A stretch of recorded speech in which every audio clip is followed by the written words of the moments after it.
The Andy Poland Show. We got to go after this with everything we got, figuring they're going to come with everything they got. I'll start off by saying I'm bored, I'm broke, and I'm back. The Andy Poland Show on ESPN 630 starts right now. Exactly 1 week ago, the Washington Commanders veterans were due to report to training camp. We are 1 week into this. Terry McLaurin is in training camp, but he doesn't have a contract extension. Raise your hand if you thought that would have been possible even 2 weeks ago. But here we are. And there's new reporting now from Adam Schefter, which indicates, this is not good.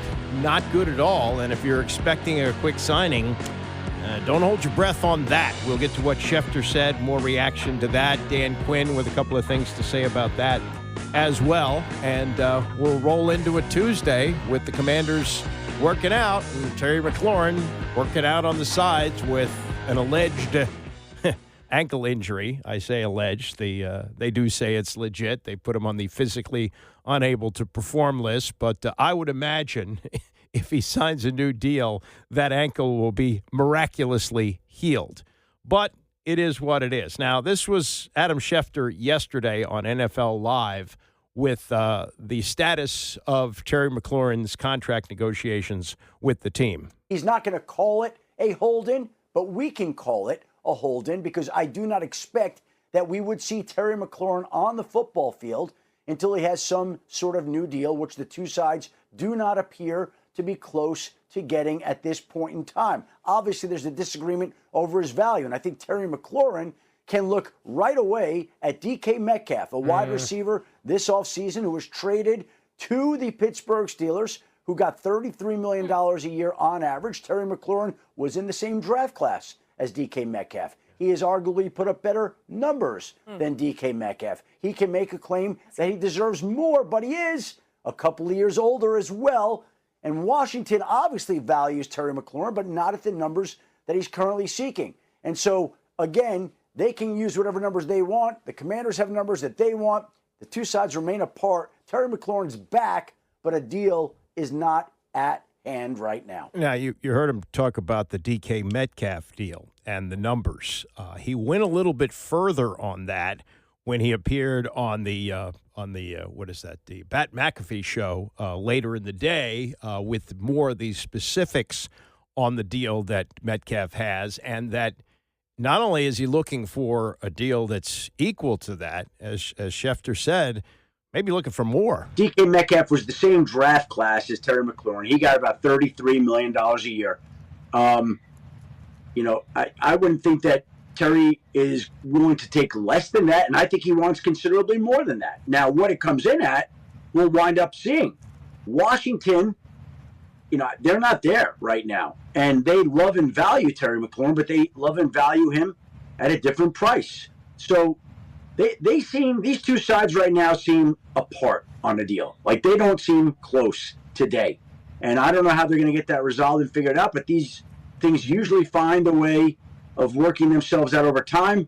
But as of today, I don't get the sense that anything's close. Well, yeah, they do get worked out. And I still believe that Terry McLaurin will have a contract extension before the season starts. I mean, worst case scenario, he plays under the last year of his deal, and then they have the option to franchise him at the end of the year. I don't think McLaurin wants to put that bat in their hands. I don't think the team wants to do that. I don't think they want an unhappy Terry McLaurin working with the franchise with Jaden Daniels. They want those two to be happy together, like Herman's Hermits. And I think it's going to get worked out.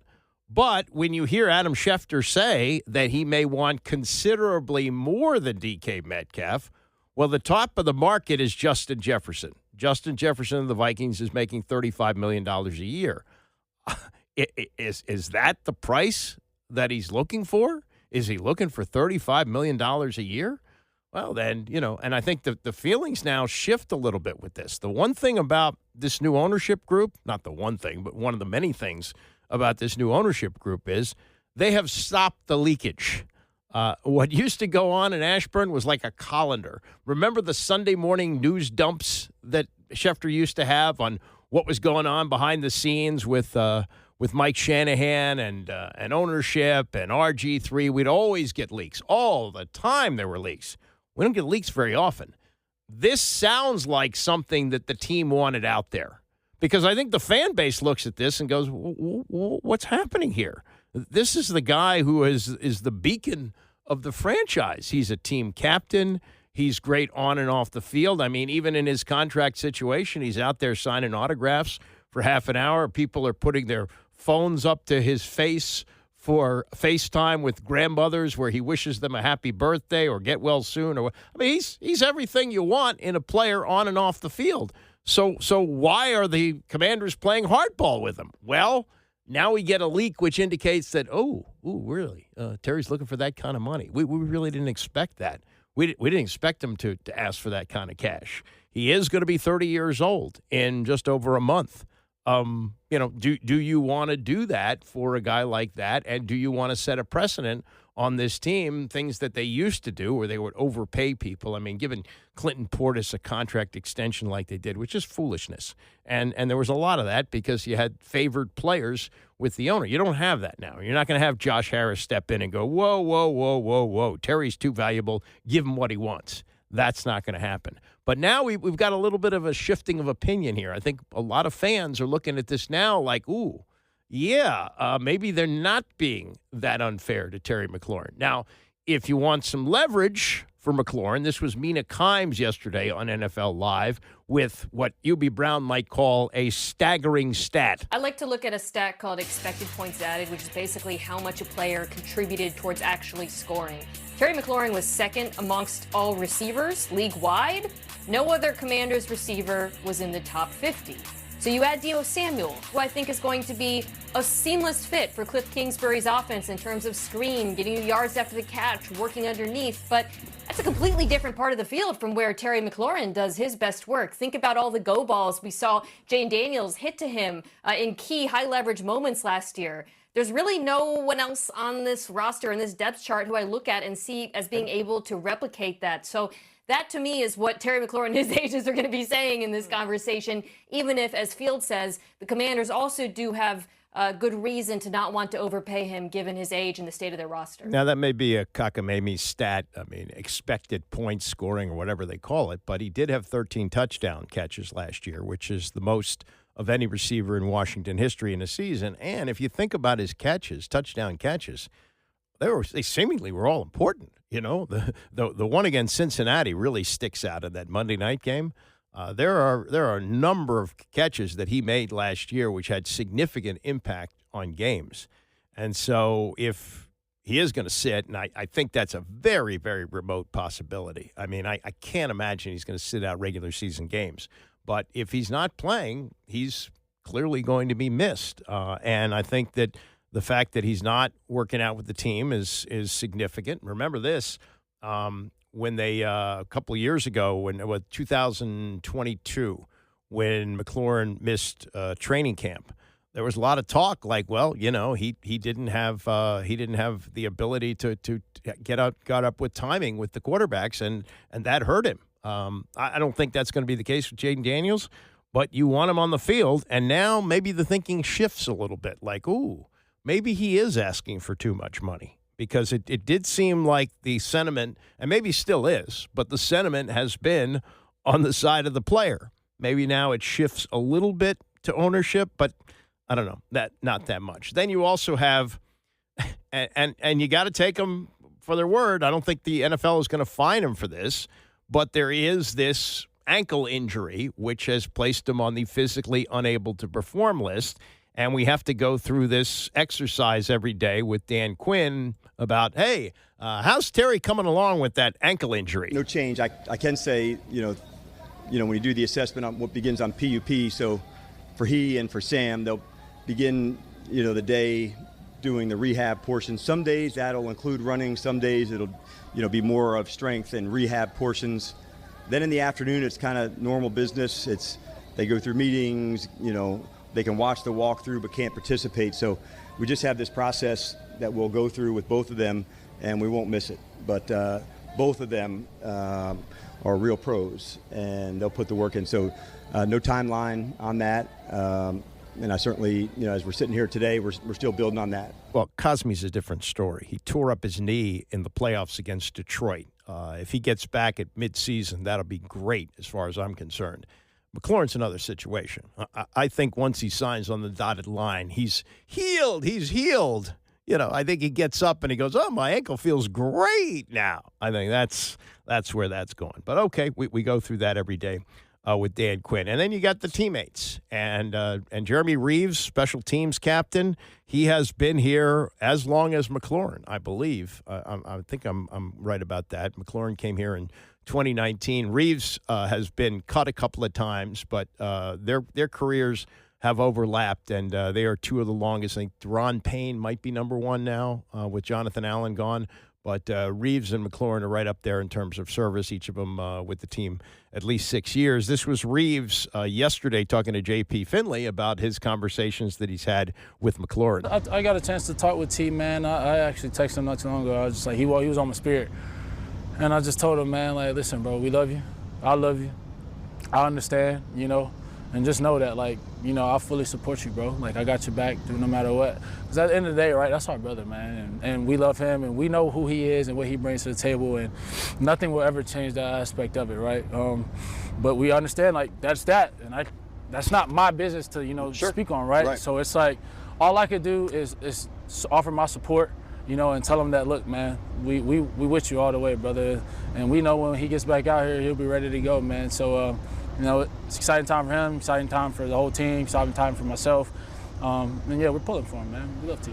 That's Jeremy Reeves publicly. And, players stay together on these things, but you got to be thinking that some of them, especially with this reporting from Schefter, might be thinking, well, bro, they're offering you a lot of money and maybe not one of the top receivers in the league. You might think about getting out here. Or maybe their players stay united on this. And they say, you go for all the money you can. Because when my time comes, I want to make sure I get paid too. But it's got to be a difficult situation given this particular player's standing with the team. Now, maybe they did bring in some leverage here with the signing of Deebo Samuel in the offseason that maybe he can pick up some of this. I don't think he's Terry McLaurin, and you'd like to have both of them on the field at the same time. You'd like to have Deebo carry the ball some, which he's done in his career, so those things are a factor as well. But meantime, he's the number one guy. As long as McLaurin sits, he's the number one guy, and he's coming off kind of a tough year in San Francisco, and maybe you knew about this, maybe you didn't. I didn't know about this until yesterday. Maybe the lack of production that he had for last year, that his production did drop off, was related to pneumonia, which he talked about. Brother, the pneumonia story was crazy. I woke up, I was sleeping one night and woke up at probably 2, 3 in the morning and couldn't stop coughing, but I never had pneumonia and never knew what it was. So I wake up in the morning, get ready for the game. I called my IV lady to come do some breathing treatment and get an IV because I just thought I was dehydrated or just needed some sugar or something along those lines. And going out there to pregame warm up, I just couldn't breathe, literally couldn't breathe, couldn't move. So I went in the training room, got another IV. I just thought something was just wrong. And then probably 4 or 5 plays in the game, I feel like if I would have won another play, I probably would have crashed. So I was just like, hey, coach, something ain't right. We got to see what's going on. And I go to the hospital and my whole chest is flamed up. So I was in the hospital probably 3-4 days and got out. And me, the competitor I am, I just, put myself in a position to be in the best shape possible and just go out there and contribute to the team. But I would imagine that kind of thing, it's in your it stays with you. Nah, for sure. Yeah. Did you feel like you were only back to yourself after the year ended? Kind of probably towards the end. Where I kind of got my breathing back and felt normal. Coming off pneumonia, it's just it's kind of hard to breathe, so it's kind of hard to build that capacity back up. But towards the end of the year, I felt fine. Did you hear him say I called my IV lady? Is an IV lady? Well, whatever. That's Deebo Samuel yesterday in Ashburn describing the bout of pneumonia that he went through last year with San Francisco, and that might have been part of the reason he had kind of a down year. Also, one thing I haven't heard talk of since training camp opened was how fat Deebo is, because that's how it went when they closed up minicamp in June. Oh, look how fat he is. Nobody's talking about that now. And at the moment, he's going to be their biggest threat until Terry McLaurin gets signed. And I guess that'll be the story of summer for a while. And what Adam Schefter is reporting, two sides are far apart, and he may be looking for significantly more than what DK Metcalf got with the Pittsburgh Steelers. And, I understand now. You kind of get a better understanding of that. And again, that's, I think part of the leakage that is selectively coming out of Ashburn. It's not like it used to be. It used to be that supposedly Mike Shanahan would call Adam Schefter the night before with all kinds of stuff that he wanted out there, and that would come out Sunday morning. And, there'd be things like RG3 is starting a game after coming off an injury earlier than you would have expected, and that the reports were the coaching staff didn't want him to play, but the owner ordered it, those kind of things. Those days are gone. But little things that just might help the team a little bit can trickle out, and I think this could very well have been one of them. A little birdie told Adam Schefter, "Oh yeah, he's asking for the moon here," and maybe we would want the fan base to know that too, because we're out there too, and we're watching Terry come out to do whatever drills he's working on to rehab the ankle, and you're hearing the fans going, "Terry, Terry, Terry!" The message: "Pay him, pay him, pay him." They're openly saying, "Pay Micah" in Dallas. Jerry Jones reacted to that. Tony and Mike reacted to the Jerry reaction yesterday on PTI, and we'll get to that and more as we continue. It's the Andy Pollin Show, ESPN 630. The Andy Pollin Show on ESPN 630, the sports capital. The original 23, Ryne Sandberg, passed away yesterday at the age of 65, succumbing to cancer. Before there was Michael Jordan, 23, in Chicago, there was Ryne Sandberg, 23. And his magical year, 1984, the year that the Cubs went from lovable losers to a playoff team, was fueled by Ryne Sandberg winning the MVP. And we'll take a look back on his life coming up in about an hour. Tim Kirchin did a wonderful tribute on ESPN last night, and we'll play some of that coming up in the 10 o'clock hour. We've been talking about the Terry McLaurin contract extension, which, according to Adam Schefter, is a long ways away from happening, with McLaurin and his agent reportedly, according to Schefter, possibly looking for more money than what DK Metcalf got with the Pittsburgh Steelers. And, at his age, McLaurin's about to turn 30.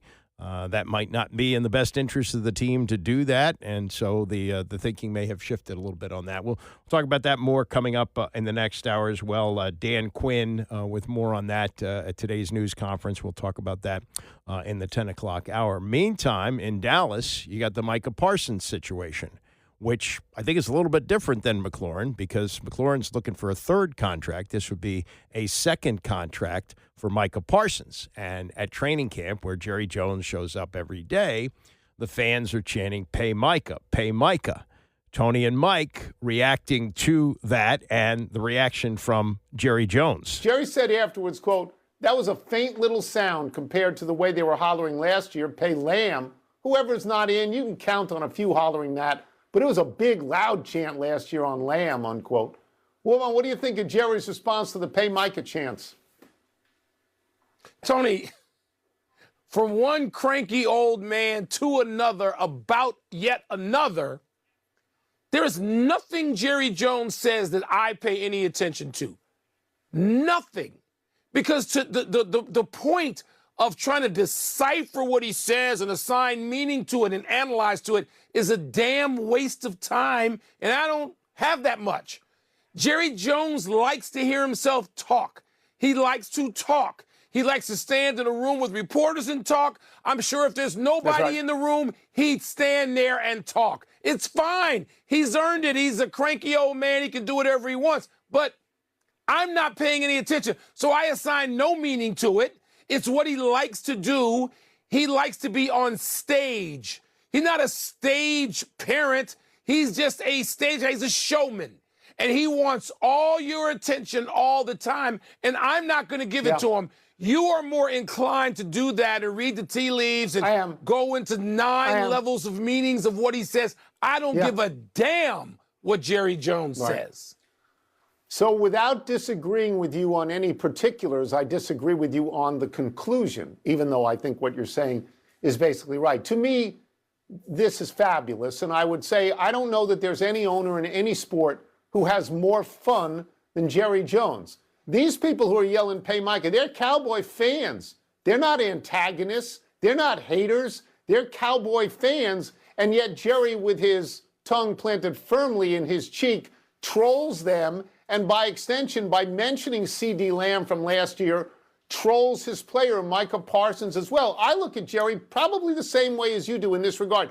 He ought to be a judge on American Idol. He's just out there talking. He has a lot of fun. And I think we both agree he's going to pay him anyway. I mean, to me, he's more fun than Woody Johnson of the Jets. Here's what we've learned, and here's what I know. He paid Dak Prescott. He paid C.D. Lamb. He's going to pay Micah Parsons, but because he's writing the checks, he wants to get every ounce of fun out of this thing. And the reason I know he's going to pay him is that Micah Parsons has not yet said the following words: "Get me out of here. I hate it here." He's not Jimmy Butler.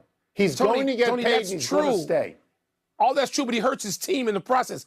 Damian Woody pointed out, he's got a couple of Super Bowl rings, Damian Woody, since the time when the Cowboys have done anything.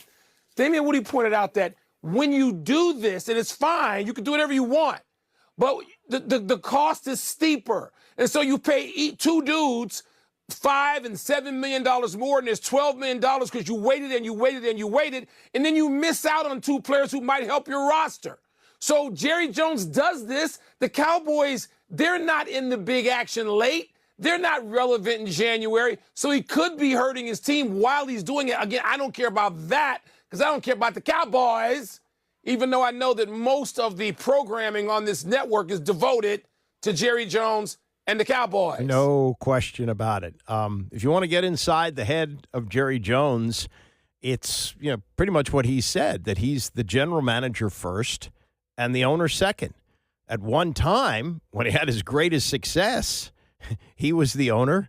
Jimmy Johnson effectively was the general manager and the coach, and they made magic together. They won back-to-back Super Bowls, and what Jimmy left behind in the cupboard after Jerry forced him out was good enough for Coach Gunsmoke, Barry Switzer, who is not a good NFL coach. He won a lot in college, but wasn't ready for the NFL, didn't put in the work from all reports that, show up at 10 o'clock in the morning. Come on. And once on a flight, I don't think it was a team flight, but he had a gun in his carry-on bag. I mean, come on.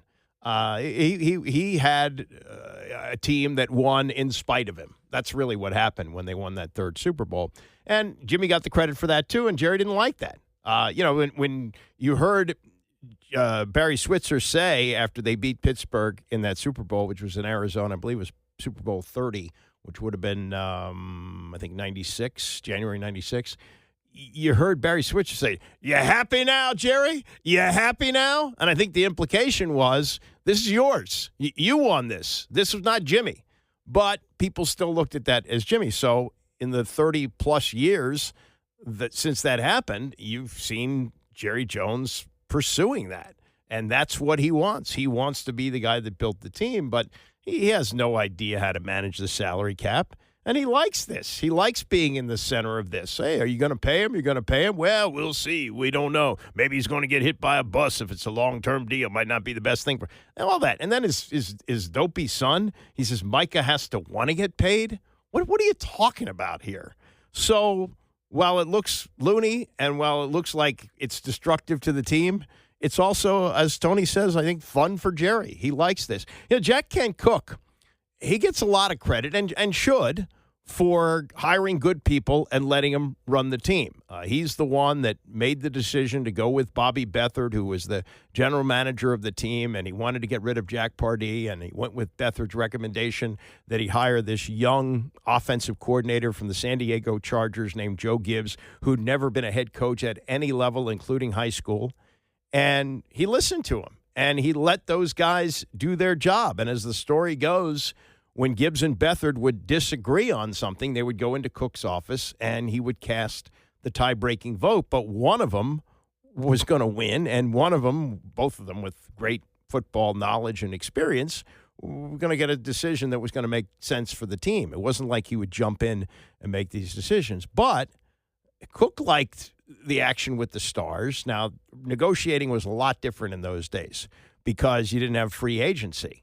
So, if you didn't sign a contract, well, there's no way you could go to another team. The only way you could do it, and this happened with Wilbur Marshall, who went from the Bears to the Redskins, and that was a united front that Gibbs and Beathard had. They said, we need to have this guy to win, so they went into Cook's office and said, I don't care that the league is going to take 2 first-round draft picks from us. That was what was called the Rozelle rule in those days, that they were going to give up 2 first-round picks to get Wilbur Marshall, and they thought he was worth it, and Marshall helped them. He was a big factor in that defense that helped them win the Super Bowl in 1992. And with that situation, that was the owner making the choice to go with the 2 guys that he hired to do their jobs. But when it came time for Joe Theismann to negotiate his contract, knowing that there was little he could do, he couldn't go to another team because they weren't going to give up 2 first-round picks for an aging quarterback. He was going to have to take what he got, but he managed to get $1 million out of Cook in his last deal, the deal before he broke his leg. And he said at that time he was the second highest paid quarterback in the league behind Warren Moon, who was making $1.2 million. He also, I believe, negotiated John Riggins' last contract. He liked that.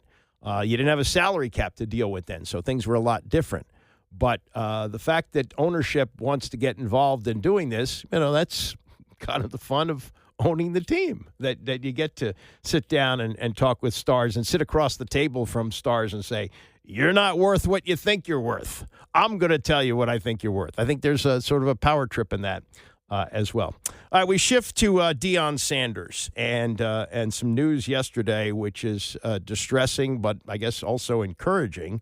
According to his doctor, Dr. Janet Kurkreja, I think that's how it's pronounced, Kukreja, who's the director of urological oncology at the University of Colorado Cancer Center, that he is cancer-free and that they had to remove a tumor from his bladder and had to do some surgery on him. It was discovered during a routine exam. He suffers from blood clots in his leg, so this was lucky that they caught it. He's 57 years old, and now he's dealing with something that is very, very serious.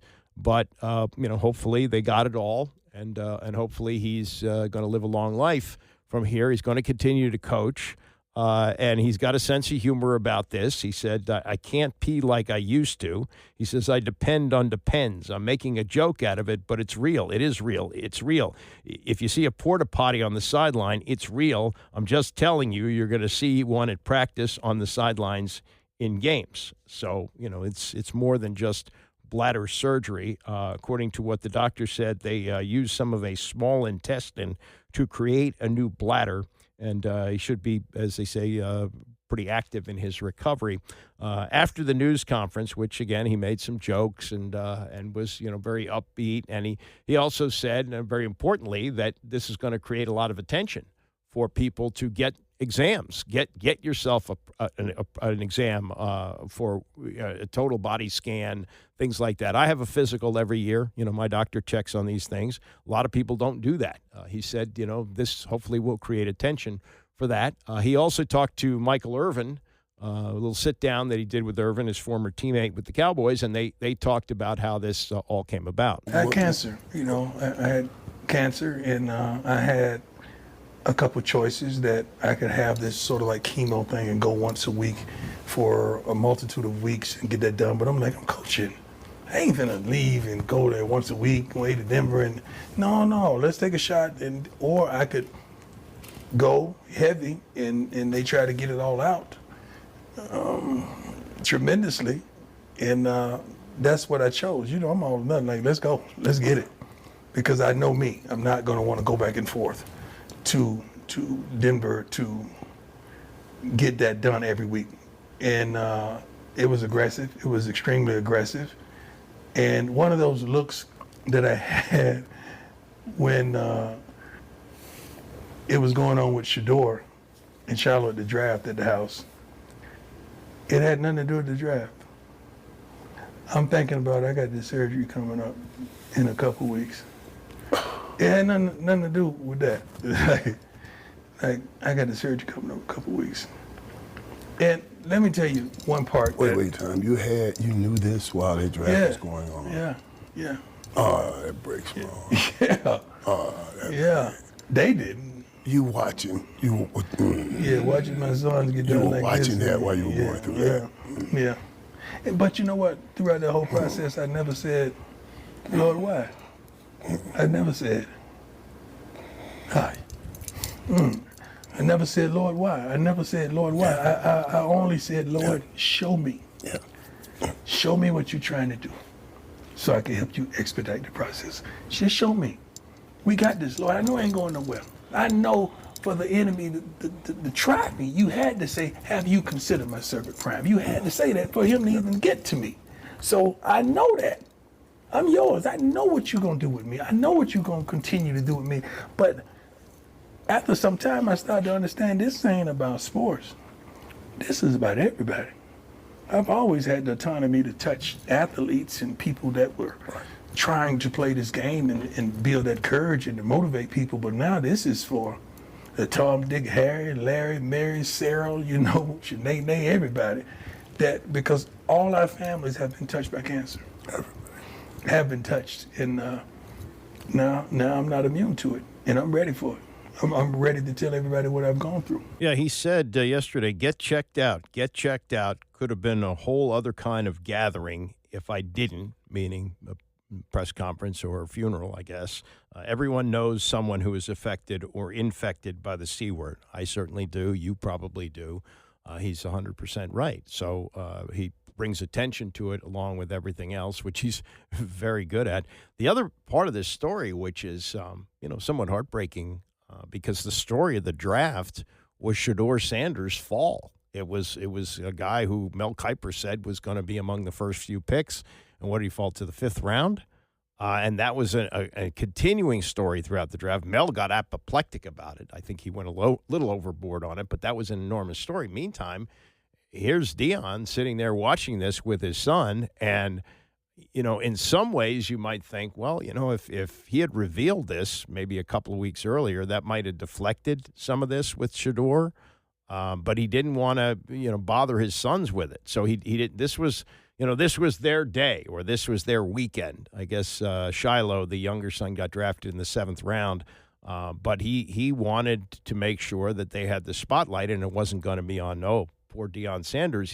He's suffering from cancer. So I give him a lot of credit on that. And you just think about that weekend and how crazy that was, and all the reaction to Shedeur Sanders dropping down the draft board and his arrogance and what his father said and all that. And then there's this backdrop of Deion suffering with something that he knows could kill him. In fact, he said also that he had gotten his will together. That he didn't know. And he even made jokes about that. Well, how much do I give to Shedeur? How much do I give to Shiloh? And he's got a daughter and another son. But, he's a guy who has been in the public eye for 35 years, almost 40 years, going back to when he was at Florida State. He was drafted in 1989, and he has stayed in the public eye all those years, whether he was playing or whether he was on TV or whether he was coaching. And nobody seems to thrive in the spotlight like Deion Sanders. And he's smart and he's funny. And, yeah, there are some things not to like about him. He's got flaws like everybody else. But he's spitting in the eye of something like this and being very, very brave and open about this. He's saying, this is Deion Sanders saying he wears diapers, and there's going to be a porta potty on the sidelines. This is something he's going to have to live with the rest of his life, but hopefully it's a life that's going to be extended for a long, long time, and the doctors are right that he has, and I think one of them used the word cured. You don't often hear that about cancer. You hear remission, but according to the doctor, he has been cured of cancer, which is really a wonderful thing. Coming up in the next hour, more on the Terry McLaurin holdout plus the life of Ryne Sandberg. It's the Andy Poland Show, ESPN 630. Well, it appears that our old friend Bryce Harper, whose mission was to make baseball fun, jumped ugly with the commissioner yesterday. We'll get into that and what he said, as looks like there's going to be a big showdown coming up after next season on the owners trying to implement a salary cap, which they have been trying to do for decades. And Bryce Harper's in a little different position than the rank and file. Bryce Harper's made a ton of money playing baseball. Not everybody's in that situation. We've had strikes that have knocked out a half a season, knocked out the postseason. Could we have one that knocks out an entire season, the 2027 season? Yeah, it's possible. It happened in hockey. We had a whole season gone in hockey. Baseball's more mainstream. Baseball's the only thing that's going on in the summer, whereas hockey has, well, a lot of the season, the NFL and then the NBA and college basketball. This could be something. And what Bryce Harper said yesterday to the commissioner, whoa, that indicates just how raw the feelings are right now. We'll get to a few things from Dan Quinn. I play a lot of the things that he says at these news conferences. There's nothing really that revealing from him. He's seemingly very nice. He's very cooperative. He apparently cusses like a sailor in the locker room. He gave a graduation speech at Salisbury State where he went to school, and he said, "Let it effing rip," although he didn't say effing.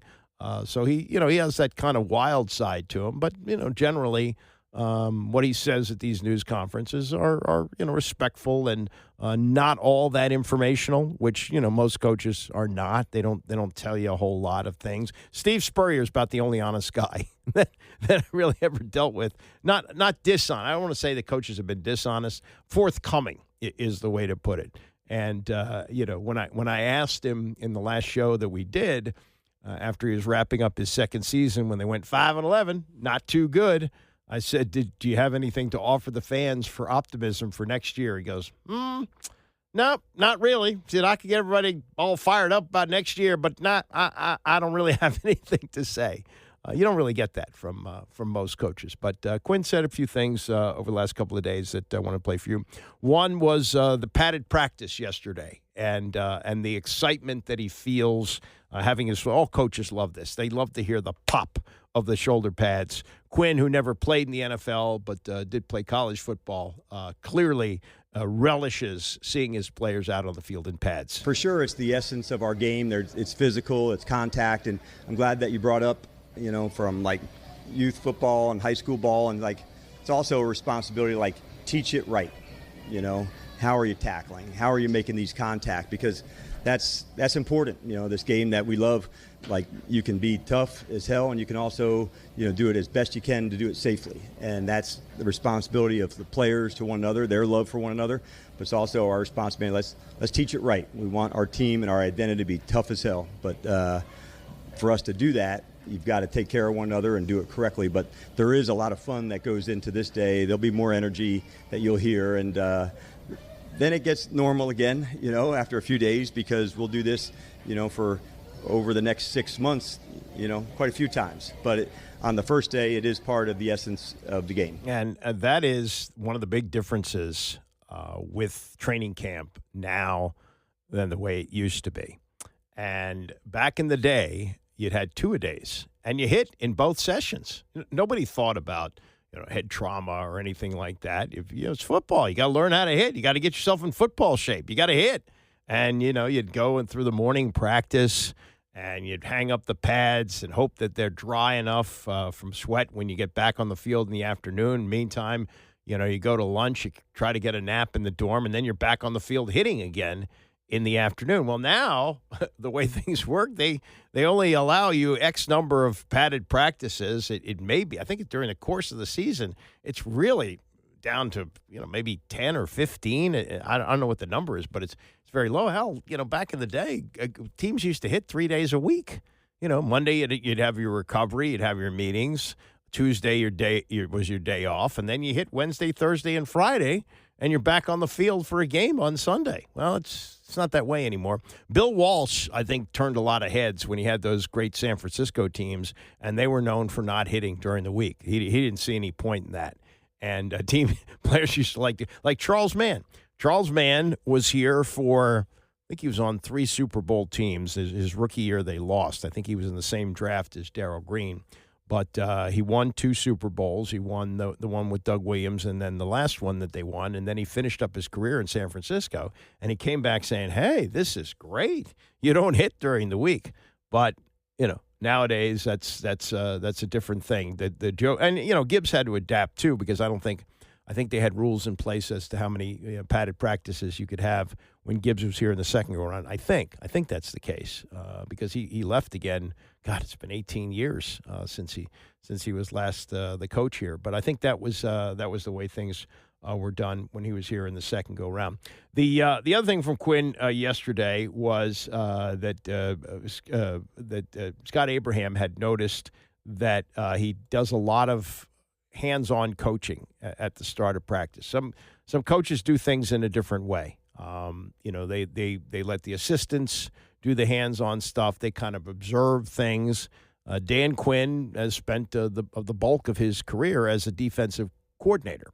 He's had his two head coaching stints, once with the Falcons and the one that he's had here for the last 2 years. And that's another thing that he really loves as part of his job. He loves to get in there and get his hands dirty. It's one of the parts of the job that I love the most, the teaching. In a lot of instances, you could take out the word coach and put in the word teacher.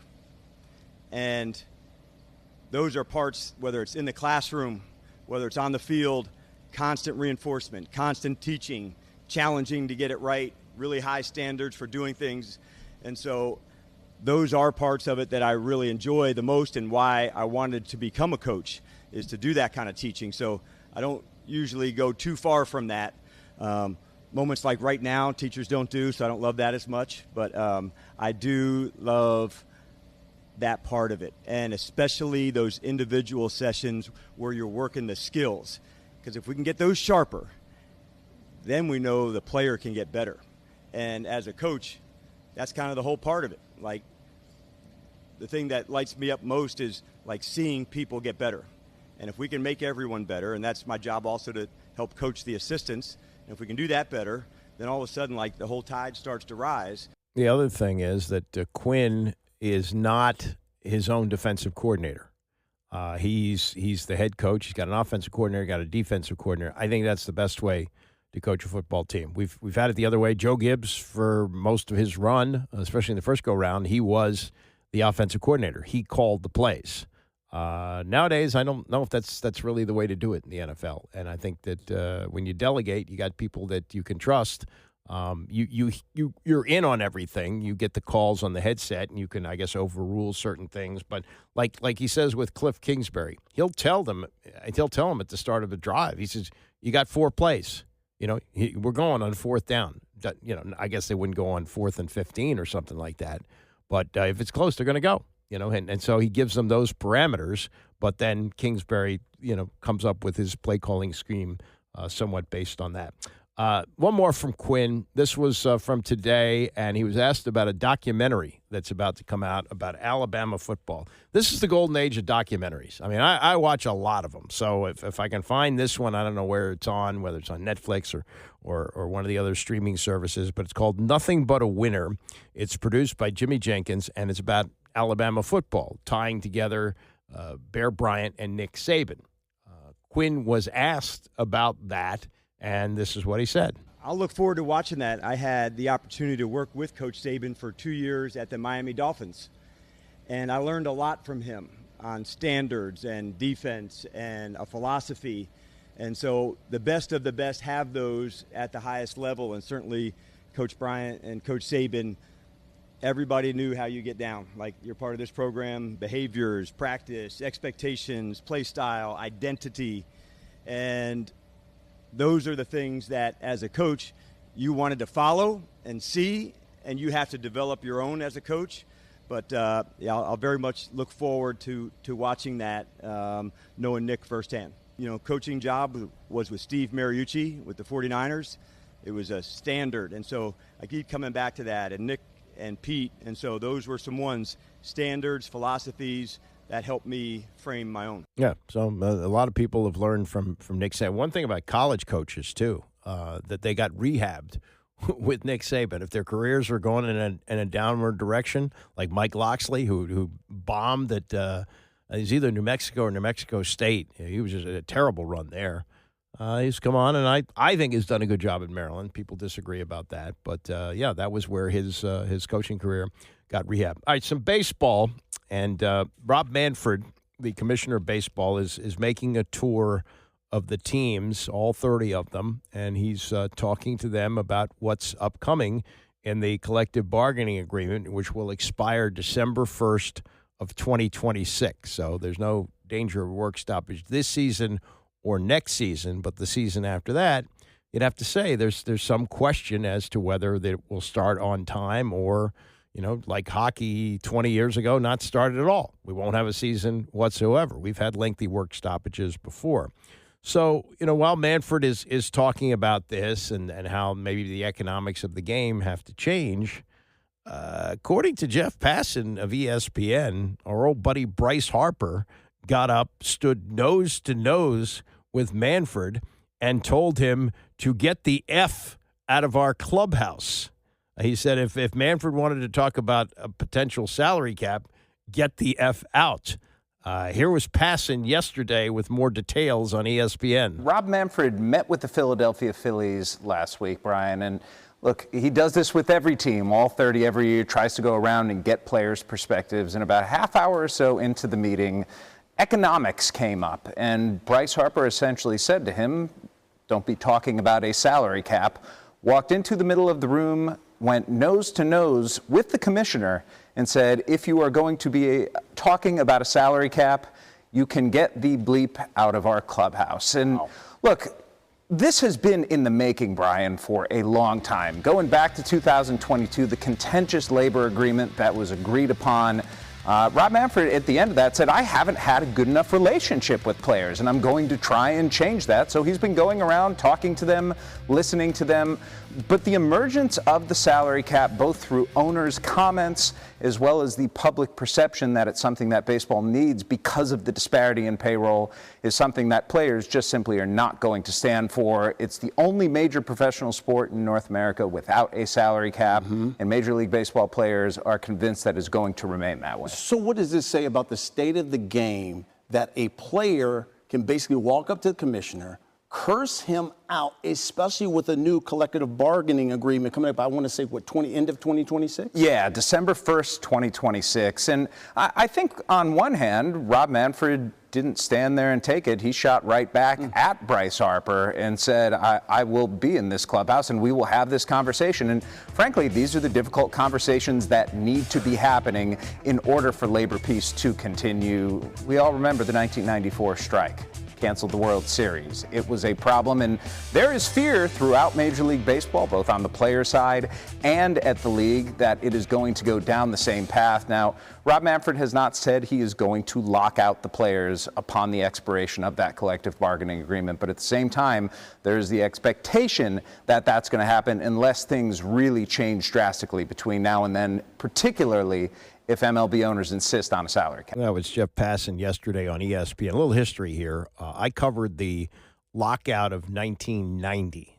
The season did not start on time. I think they managed to get in 154 games, but it was held up by this lockout, which went on for a month. The two sides would talk. They'd sometimes talk late into the night, and then finally they made a deal.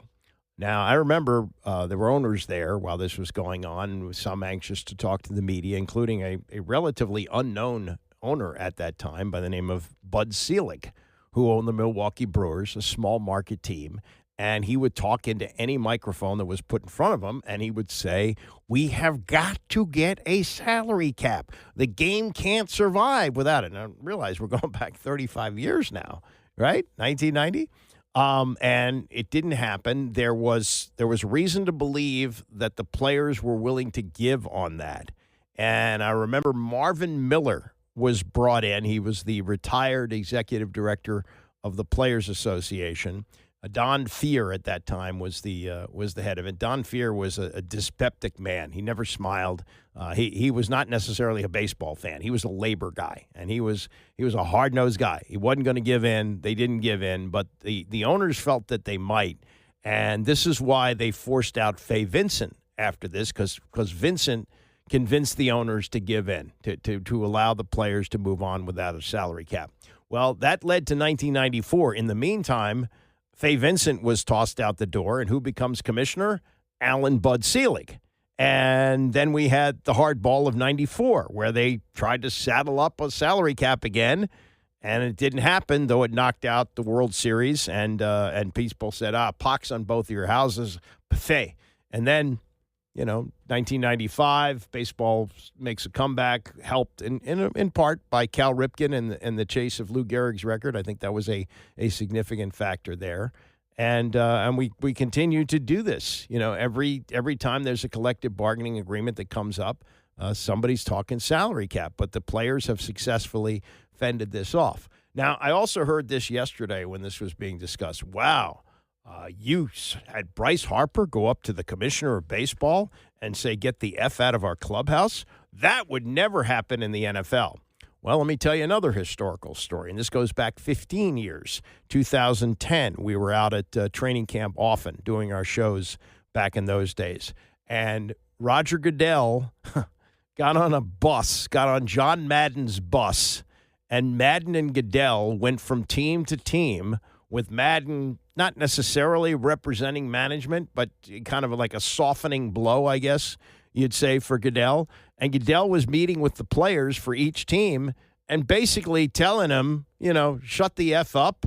We're going to do this, and we're going to come up with a collective bargaining agreement. You can't do a damn thing about it. It was, I'm paraphrasing there, but I remember real anger from the players after that meeting, that they had come out of this and felt like Goodell was talking down to them.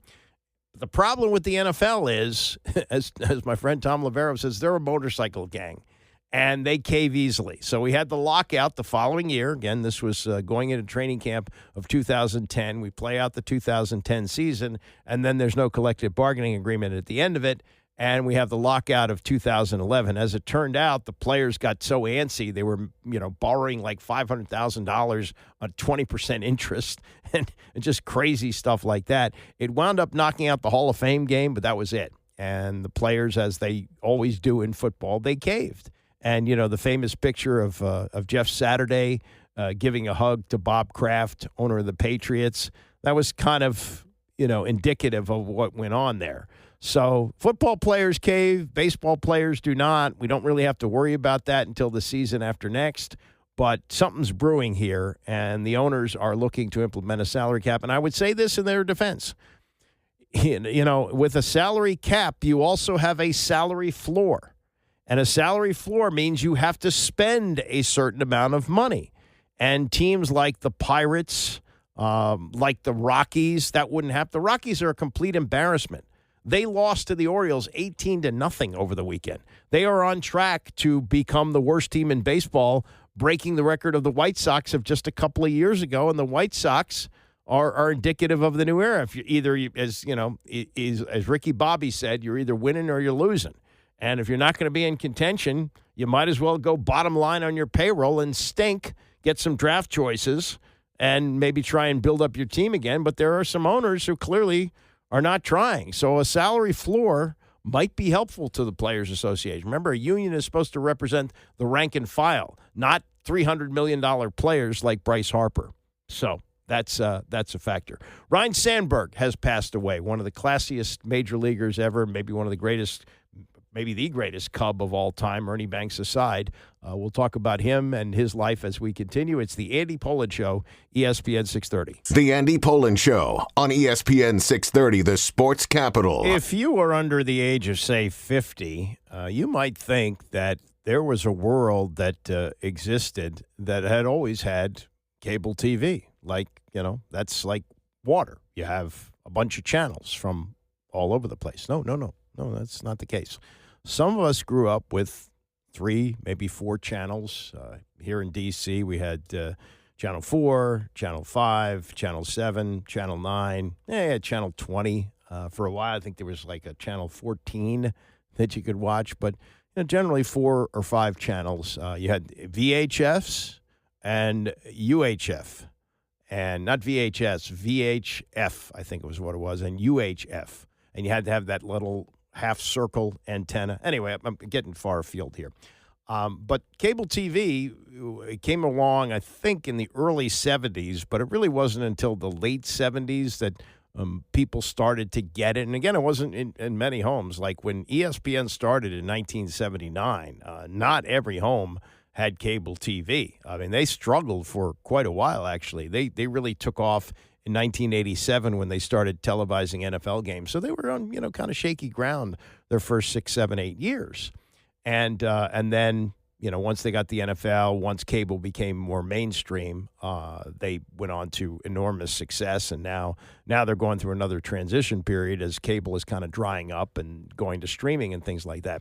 But I came to Dallas in 1981. I had never had cable TV. I had lived at that point here in this area, D.C. area. Had moved to Texas in 1978. We didn't have cable TV in Port Arthur, Texas, where I lived. Went to San Antonio for a few years. We didn't have cable TV. So I get to Dallas, and I lived in an apartment complex, and it really wasn't cable.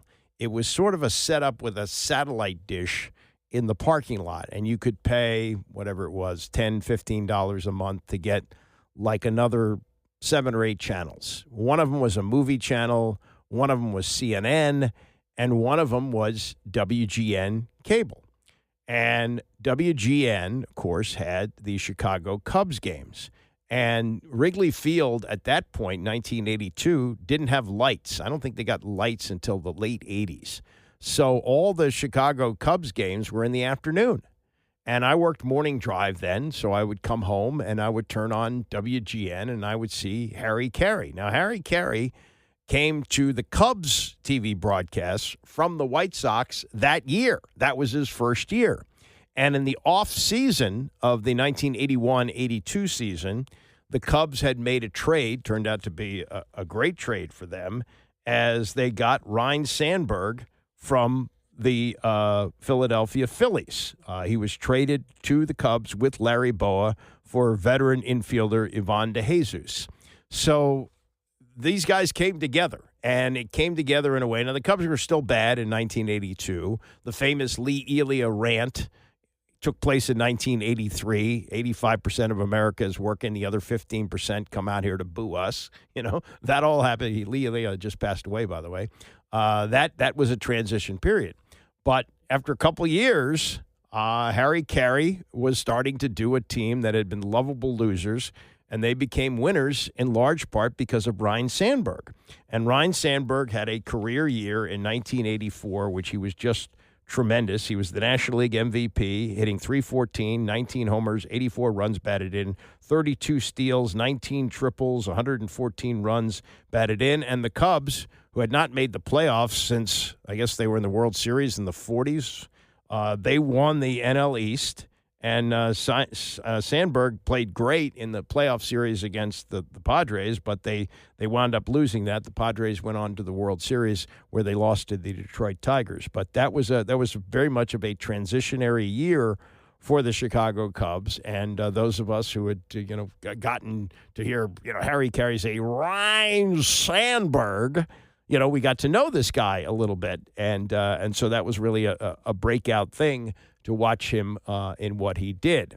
He also had a game that season which kind of defined the transition of the team, the breakout, the Sandberg game, which was played June 23rd at Wrigley Field, where they beat the St. Louis Cardinals 12-11 in 11 innings. Sandberg homered twice, both times to tie the game, and drove in 7 runs in the win. We'll get to more on the Sandberg game, but this was the tribute that Tim Kurkjian did to Ryne Sandberg, who passed away yesterday of cancer at the age of 65. I'm a baseball player. I've always been a baseball player. I'm still a baseball player. That's who I am. There was a certain elegance beyond his greatness and toughness to Cubs Hall of Fame second baseman Ryne Sandberg. There was a regal quality to the way he swung the bat, the way he caught a ground ball, the way he ran the bases, and the way he always carried himself. Make a great play, act like you've done it before. Hit a home run, put your head down, drop the bat, run around the bases. because the name on the front is a lot more important than the name on the back. He is one of the greatest defensive second basemen of all time. He won 9 Gold Gloves, second only to Roberto Alomar's 10. Sandberg once held the record for the most consecutive games without an error, 123, by a second baseman, covering 584 chances. No second baseman was better at making the turn on the double play than vanishing before a base runner could crush him. Sandberg became an offensive force in 1984 when Cubs manager Jim Fry convinced him to pull the ball as often as possible. That was definitely a turning point for me, and I just feel like I've learned what he was talking about. Things have come together the last few years as far as swinging for power. Sandberg won the National League MVP that year, which included what is known as the Sandberg game. In a left center field and deep, this is a tie ball game. On June 23rd against the Cardinals, he went 5 for 6 and hit game-tying homers in the 9th and 10th inning against brilliant closer Bruce Sutter. Look out! Do you believe it? It's gone! Leading the Cubs to a 12-11 victory. In 1990, Sandberg led the NL in homers with 40. He would finish with 282. He also stole 344 bases. He and Hall of Famers Joe Morgan and Craig Biggio are the only primary second basemen in baseball history with 250 homers and 300 steals. Indeed, Sandberg could play the piano and move it too. The greatest number 23 in sports history is, of course, Michael Jordan. One of the greatest number 23s in baseball history is another Chicago icon, one of the greatest players in Cubs history, Ryne Sandberg. That's a great point about 23. Realize that 1984 season, where Sandberg was the National League MVP and the Cubs went from losers to winners, was just before Michael Jordan arrived in Chicago, because that season wraps up in, I guess, October, right, where they lost that series to the Padres. Well, that's about the time that Michael Jordan starts to play for the Chicago Bulls. And yes, he was noticed right away, but he didn't really become Michael Jordan for a few years. In fact, early in his career, he was thought of as a ball hog. A guy's never going to win anything. All he does is shoot. Well, obviously that changed. But, yes, interesting that the connection there between the 23s. Now, you heard a quick Bob Costas call on one of the home runs as Tim referenced the Sandberg game, which was June of 1984. Bob Costas last night was on the MLB Network recalling that game and doing what Costas does as well as anyone, putting it in historical perspective. You had to appreciate the different circumstances 41 years ago and in the decades preceding. The game of the week really was, for much of the country, the game of the week. If you lived in a non-big league city, that was probably the only game you had a chance to see. And the Cubs were an exception because they televised all their games on WGN. But in most of the country, New York perhaps excluded, in most of the country, 80 to 90% of the games were on radio only. Most teams might have televised 30 or so road games. That was it. So the Saturday afternoon game for much of the country, that's when you had a chance to see Fernando Valenzuela face Johnny Bench. Or on that Saturday, on a perfect, beautiful day at Wrigley Field, to see those old rivals, the Cardinals and the Cubs, go at it. Now, have there been other games since then that had all the elements, at least statistically, that game had? Yeah. But not all the surrounding elements of Cardinals-Cubs, of much of the nation watching. That game got a higher rating. I guess this is the first of the 2 home runs, the one that tied it in the 9th, and then he tied it again with 2 out and Bob DeDier on base, again off Bruce Sutter, which shows you what a different era it was. Whitey Herzog had Bruce Sutter in the game for 3+ innings. And Bruce wasn't that demonstrative on the mound, but he was so disgusted with himself. There he is. Look at the way he snatches the ball back. Just utterly disgusted. But all the elements were in place. That game got a higher rating, as did many Saturday games of the week, than some postseason games get today. And it was the signature game of what turned out to be a Hall of Fame career. It marked him as a candidate, maybe the front runner for the MVP award, which he did win. And it marked the Cubs to a national audience as an actual contender. They were transformed from the lovable losers they long had been to a contender and a team that came within one heartbreaking loss of going all the way to the World Series. So you had all these elements combined, and it was something which, even though I was a bit player, it connected me and Ryne Sandberg for more than 40 years. That's why Ryne invited me to come back last June 23rd of 2024 to be part of that ceremony, which you were also part of, Cole, because every time I crossed paths with him, he would mention it before I would, but I knew it was coming. He'd talk about June 23rd, 1984. And, you know, there aren't many games, especially regular season games, that have a name. The George Brett Pine Tar game and the Sandberg game. And all around the country, baseball fans, not just in Chicago, at least if you're a fan of a certain age, when you say the Sandberg game, everybody knows what you're talking about. As a matter of fact, the Cubs put up a statue for Ryne Sandberg last year commemorating that particular game, one of the poses that he had, I guess one of the home run swings from that game. Now, Costas did the national broadcast of that on NBC, and as he said, 41 years ago, there was, in fact, the game of the week. People used to look forward to that. 2 o'clock on Saturday afternoon, you saw a national TV game. It's not like today where you can see 6 games in a night. You can watch baseball 7 days a week. At that time, even the Senators had left town at that point, but when I was growing up, we got 20 games a year. That was it. And then the Saturday game of the week. And then you waited for the playoffs, which were brief because it was best of 5 in the ALCS and the NLCS. And then you had the World Series, and that could be a maximum of 7 games. So, baseball on TV was kind of a rare treat. And to have a game like that certainly is memorable. Now, there was a Cubs telecast of this. And, of course, there was Harry Carey at the microphone for the second home run. Now the stretch, the pitch.